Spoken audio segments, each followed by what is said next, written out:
Hello, आप देख रहे हैं मेरा प्रोग्राम ब्रेकिंग बैरियर्स। मैं हूं आपकी होस्ट आलिया। एक बार फिर आप सबको अपने प्रोग्राम में खुशामदीद कहती हूँ, वेलकम करती हूँ। इस वक्त जो मेरे प्रोग्राम का टाइटल आप देख रहे हैं वो टाइटल मैंने खुद से नहीं चुना, बल्कि ये एक आर्टिकल कह लें, एक रिपोर्ट कह लें, पब्लिश हुई है। Pakistan for sale as the UAE and Qatar make their moves. अच्छा, ये कहाँ पर पब्लिश हुआ है? एक तो ये सबसे पहले मेरा ख्याल है कि मिडल ईस्ट आई में ये पब्लिश हुआ। और मैं आपको इसका सोर्स भी बताई देती हूँ। बिल्कुल मिडल ईस्ट आई में ये आप देख सकते हैं, और बाय साल अहमद इन कराची। और इसमें हमारे एक इकोनॉमिस्ट आप कह लें, या इकोनॉमी पर जो रिपोर्ट्स देते हैं और तज्जिया करते हैं, शहबाज राना, उनका भी इसमें जो तज्जिया या जो भी रिपोर्ट है वो शामिल है। और इसमें नाम से ही आपको अंदाज़ा हो गया होगा कि क्या है पाकिस्तान फॉर सेल। अब यानी ये बात कोई नई तो है नहीं। वो कहते ना कि यहाँ पर नहीं बल्कि पाकिस्तान में ओलेक्स है। वो कहते हैं बेच दे, सब बेच दे ओलेक्स पर। यानी ये कि वो ये है कि आप अपना सामान लगा दें, पुराना सामान, या आप जो भी बेचना चाहते हैं या आप कुछ ख़रीदना चाहते हैं सस्ते दामों या पुराना कोई सामान, यानी कि रीयूज़ उसमें, तो आप वहाँ पर लगा देते हैं ऑनलाइन। तो वो लोग फिर आपसे जो है रब्ता कर लेते हैं, या आप किसी से रब्ता कर लेते हैं, जनाब ये सस्ते दामों जो है। तो सस्ते दामों सब बिक रहा है। अब किसी मुल्क के बारे में जब ये कहा जाए और ये शाया हो कि सस्ते दामों, अच्छा मिडल ईस्ट में तो ये पब्लिश हुआ, लेकिन इसके बाद रीपब्लिश ये कहाँ कहाँ हुआ है? उसमें है पाकिस्तान डिफेंस की वेबसाइट पर ये रीपब्लिश हुआ है। और फिर इसके अलावा एक और जगह पर मैं देख रही थी, वहाँ पर भी रीपब्लिश हुआ है। दो तीन सोर्सेज ऐसे हैं पाकिस्तान में कि जहाँ पर ये रीपब्लिश हो चुका है। अब जैसा मैंने कहा कि हालात हमारे वो हैं कि जो हमने कर्जे देने हैं, चुकाना है जो पैसा, डेट्स जो हैं वो हमारे सर के ऊपर से जो पानी गुजर चुका है, यानी कि पानी पुलों के नीचे से तो गुजरता ही है, लेकिन सर के ऊपर से भी पानी गुजर चुका हो तो तब हमारे ये हालात आ जाते हैं। तो हमारे मुल्क के हालात, पाकिस्तान के हालात यही हैं, जिस पर ये कि पाकिस्तान फॉर सेल। अच्छा, अब हमने ये तो देखा, पहले ही आपको बताया कि ऐसे जैसे कि F9 पार्क की बात हुई, कई ऐसे एसेट्स, इस्लामाबाद की कुछ चीज़ें जिस पे हमने कहा कि जनाब ये सेल हो रहा है। लेकिन इसमें जो तफसील से बात की गई है वो ये है कि जो माउंटिंग डेट है उसको, जो रीपेमेंट्स हैं उसके लिए पाकिस्तान को जो अपने sea ports, airports and telecom companies जो हैं वो सेल ऑफ करना पड़ रही हैं। और इसको ख़रीद कौन रहा है? इसको ज़्यादा गल्फ़ कंट्रीज़ जो हैं, गल्फ़ स्टेट्स, वो ख़रीद रही हैं, जिसमें कि यूएई और कतर के दो बड़े नाम सामने आ रहे हैं। अब ये अभी मतलब कुछ दिन पहले का है, 29 जुलाई 2023 का ये पब्लिश हुआ है, इसकी डेट है। और इसमें ये बताया गया है कि on Wednesday, in a desperate bid to attract Gulf investment, Pakistan announced that it was in मतलब negotiate कर रहा है UAE, United Arab Emirates से to finalize a deal for the construction of a new multi-purpose cargo terminal। ठीक है जी। और अगर तो ये थ्रू हो जाता है तो इसमें ये बताया गया है, थ्रू हुआ है या कब। आपने देखी होगी कि एक प्राइम मिनिस्टर शहबाज शरीफ की तस्वीर चल रही है। एक तो यूएई के हुक्मरान के साथ है और कतर के हुक्मरान के, हो गया यानी फाइनल हो गया तो भाई 85% कंट्रोल ऑफ कराची पोर्ट्स, यानी एक जो कराची पोर्ट का हिस्सा है उसका जो पूरा 85% कंट्रोल है वो यूएई को मिल जाएगा। तो क्यों नहीं मिलेगा भाई, जब वो खरीद रहे हैं। ये भी बड़ी अजीब सी बात होगी अगर हम ये कहें ओहो देखो क्या कर दिया, ये तो इसके ऊपर कंट्रोल दे दिया। आपका मुल्क कोई खरीद रहा हो, यानी माफ़ कीजिएगा, आपका मुल्क का सूरत हाल तो ऐसी है, तो उसमें अगर वो कोई हिस्सा खरीद रहे हैं, उसके जैसा कि मैंने आपको बताया कि ये जो बनाते हैं वो इतना पैसे लगाते हैं और उस पे कंस्ट्रक्शन होती है मल्टीपर्पज़ कार्गो टर्मिनल की, तो क्या आप समझते हैं कि वो जो टर्मिनल है या वो जो हिस्सा है उस पर उनका कंट्रोल नहीं होगा? उन्हीं का कंट्रोल होगा फिर।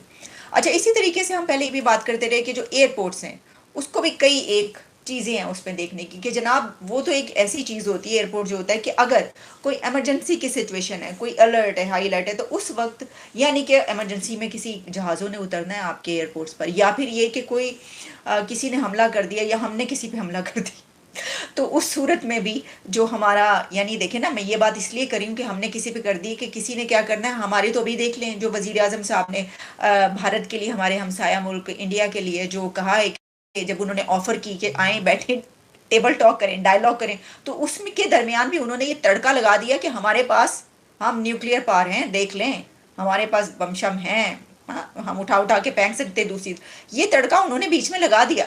मतलब दिस इज हिलेरियस। आप ये देखिए, अब जैसे कि हमने इससे पहले बात की हिना रब्बानी खर जो है, वो कई लोगों ने ऐसा कहा जनाब तफसील से इस टॉपिक पर जो बात करेंगे हम इस पर दोबारा भी बात कर लेंगे, लेकिन वो एक बात सही है कि भूखे पेट हमें अपनी न्यूक्लियर पार होने का जो झंडा है ना वो लहराने का बहुत मजा आता है, बहुत मजा आता है। हम खूब तड़ियां लगाते हैं, लोगों को धमकियां देते हैं, देखो ये तो फ्लैश पॉइंट है, ये हो गया तो वो हो गया तो ये हो जाएगा, तो हमने तो अपने बम जो उठा उठा के फेंकने।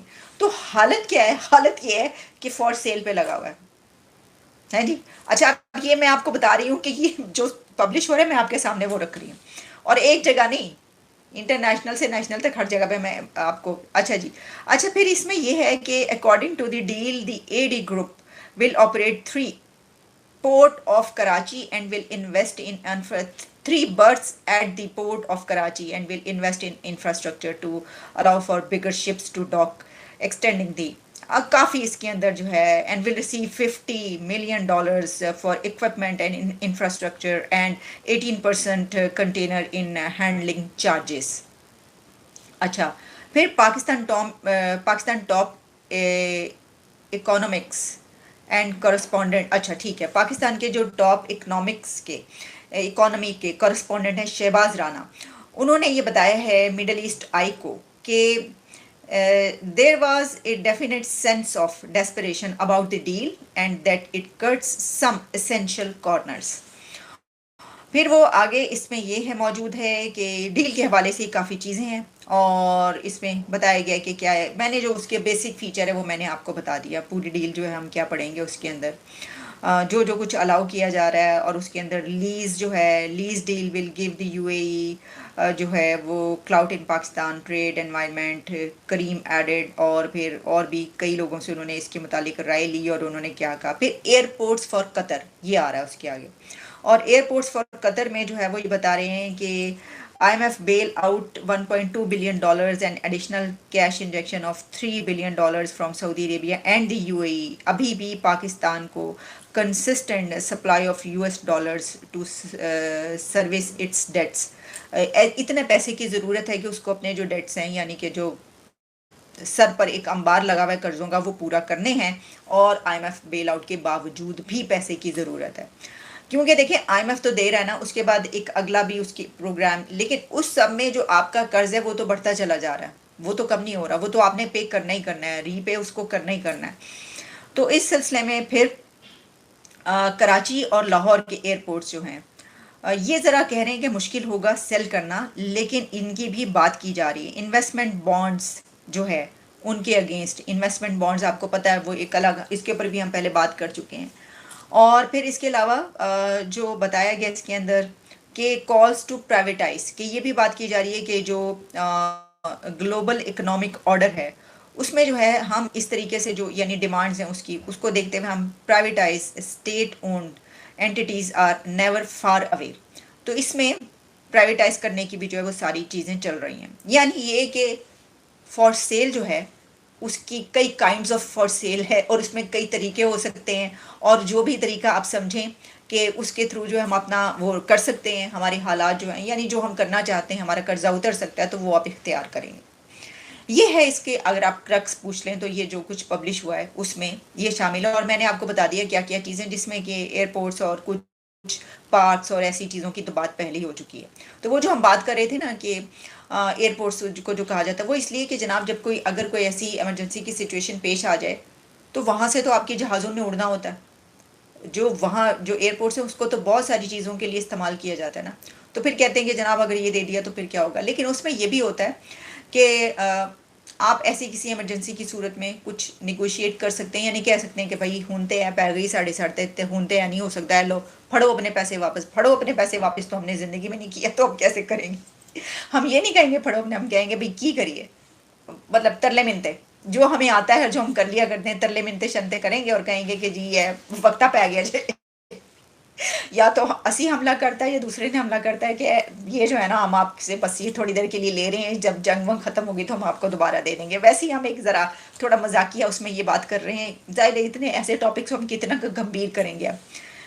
तो जनाब ये है सिचुएशन जो मैंने आपको बता दी, और इसमें जो जिन लोगों ने इसके ऊपर बात की है वो भी जो है मैं आपको बता दी है कि वो सब इकोनॉमी के वो नाम हैं कि जो बड़े क्रेडिबल नेम्स हैं, और वो इसके ऊपर बात कर रहे हैं।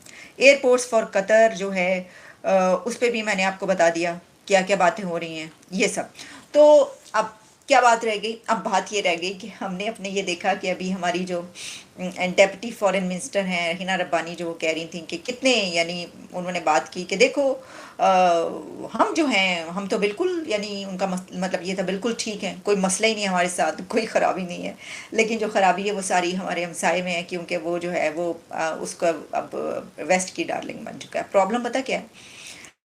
प्रॉब्लम ये है कि हमें अभी तक तमीज़ नहीं आई, और हमें अभी तक अकल भी नहीं आई, और पता नहीं हमें अकल और तमीज़ कब आएगी। एक तो होती हैं कि आपकी डिप्लोमेटिक नॉर्म्स होती हैं, ठीक है जनाब। ख़ास तौर पर फॉरेन मिनिस्ट्री या फॉरेन अफेयर्स में आपकी बहुत सारी ऐसी चीज़ें होती हैं जिसको देखभाल के आपको चलना, तो वो तो हमने कभी देखा ही नहीं, और ना कभी हमने देखना है। यही वजह है कि हमारी पॉलिसी की बिना पर हम किस तरीके से अकेले खड़े हैं, और जो आइसोलेशन का शिकार होते हैं उसमें क्या क्या कुछ होता है। तो दूसरी तरफ जो है वो ये भी है कि अब हम ये कहते हैं कि नहीं वो तो कोई मसला ही नहीं है। अब प्रॉब्लम पता क्या है कि जो हमारा मुल्क है ना इस वक्त, वो किस सिनेरियो में है कि हुकूमत जो है वो ख़त्म हो चुकी है, मतलब ख़त्म ही ना, यानी हुकूमत ख़त्म, अगला केयर टेकर सेटअप, और उसके बाद जो है वो नई हुकूमत, लेकिन नई हुकूमत इलेक्शन के बाद। अच्छा, इलेक्शन के बारे में कोई ये कह रहा है कि जो सेंसस हुए हैं उसके मुताबिक, नई सेंसस के मुताबिक जो है वो इलेक्शन होंगे। तो अगर ऐसा होता है तो इस साल में तो इलेक्शन ना भूल जाए। इस साल में मुझे इलेक्शन होते हुए नज़र भी नहीं आ रहे, ये भी मैं आपको बता दूं। इलेक्शन जो है वो अगले साल हो सकते हैं, हो सकते हैं अगर कुछ लोगों की आशीर्वाद रही और सबने चाहा तो हो ही जाएंगे। लेकिन जो इस समय नई मर्दमशुमारी के साथ तो कैसे होंगे? बहुत से लोग बहुत हंस रहे हैं, हंसने की इसमें क्या बात है? मैं आपको अपने मुल्क के गंभीर हालात बता रही हूँ और हंसियां निकल रही हैं लोगों की। लेकिन मातम करने से बेहतर है हंसा जाए। देखिए मूड क्या ख़राब करना है, हंस सकते हैं बिल्कुल, अपने ऊपर हंसना वैसे भी अच्छी बात होती है, आपको पता चलता है। लेकिन गो के हम काफ़ी अरसे से हंस रहे हैं, पता किसी को कुछ नहीं चल सका। तो सिचुएशन ये हुई है अब कि सब कुछ दाव पे लग चुका है और फॉर सेल हो चुका है। लेकिन हमारा जो कर्जा हम पे हमारे ऊपर चढ़ चुका है, जो ये बात करते हैं ना हसन निसार है, वो वही वाले हसन निसार जिन्होंने कहा कि डीएनए करवाया तो मेरा तो कोई इधर का डीएनए नहीं निकला। उन्होंने कहा मैं तो उत्थे पाएगा, खबरदार किसी ने गल की मेरे मुतालिक, मेरा तो अरब दा निकलिया है जी। वो कोई अरबी शेख वेख अपने आप उगाए, उनको चाहिए अब ये डीएनए मालूम होने के बाद कि उनका जो है अरब से ताल्लुक निकला है, वो पूरा वो जुब्बा पहन कर आए अरबियों का, और वही वाली टोपी सर पे रख के लाएं, और उसी तरीके से वही चप्पल, वही सेम उसी तरह उनको आना चाहिए। अगर वो ये कहते हैं कि यहाँ के नहीं है वहाँ के, ये तो हम किसी और तरफ निकल गए। लेकिन प्रॉब्लम ये है कि ये हो सकता है कि कुछ अरसे के बाद यहाँ के लोग ये पहन रहे हो, क्योंकि देखे ना, अगर सबने सब कुछ उन्होंने खरीद लिया गल्फ वालों ने, तो फिर उनका कल्चर ही आएगा ना यहाँ पर। लेकिन वैसे फिर तो लड़ाई हो जाएगी। मैं ये सोच रही थी कि फिर तो लड़ाई होगी चाइना और गल्फ के बीच। चाइना का गल्ला है, मैं जो इतने उससे पापड़ बेल रहा हूँ इतने अरसे से, मैंने इतना इतना कुछ किया, मैं किधर जाऊँगा? तुम लोग आके यहाँ पे कब्जा जमाओगे, ये तो नहीं हो सकता। तो गल्फ वाले कहेंगे तुसी कितने चाइना, चलो निकलो यहाँ से, हैं तुम हो कौन? वो तो वैसे ही किसी अरबी को अजमी पर और किसी अजमी को अरबी पर अहमियत जो है वो हासिल नहीं है। तो वो तो अरबी हैं, वो तो कहते हैं हमारे जैसा कोई है नहीं। तो वो कहेंगे हम इतने अरसे से पाल रहे हैं भाई, किधर? ये हालात है हमारे, अंदाज़ा करिए। हम बोल बड़ी आसानी से रहे, लेकिन कोई अच्छे हालात नहीं है भाई। तो ये सिचुएशन है। ये आर्टिकल एक रिपोर्ट शाये हुई थी, गो कि ये बड़ी गंभीर है, इसको बहुत ही संजीदा तरीके से आपके सामने पेश करना चाहिए। लेकिन प्रोग्राम का आधा हिस्सा जब बहुत गंभीर हो गया तो मैंने सोचा कि चलें अब ज़रा थोड़ा सा जो है हम हकीकत को ज़रा नॉर्मल तरीके से जो बयान करते हैं। तो ये है अब। लेकिन हमारे पास तो न्यूक्लियर है, हम तो देखें एटमी ताकत है, बस इतना काफ़ी नहीं है क्या? इसमें क्या परेशानी की क्या बात है? बिक जाए सब कुछ, बेच दे बेच दे सब कुछ। लेकिन एटमी ताकत होने के बाद तो, सब बिक जाने के बाद भी तो क्या हुआ? एटम तो है हमारे पास, जब दिल किया उठा के जिधर चाहा उठा के फेंक दिया है जी। चलें इजाज़त दें, आपसे दोबारा मुलाकात होती। Have a nice day and good bye.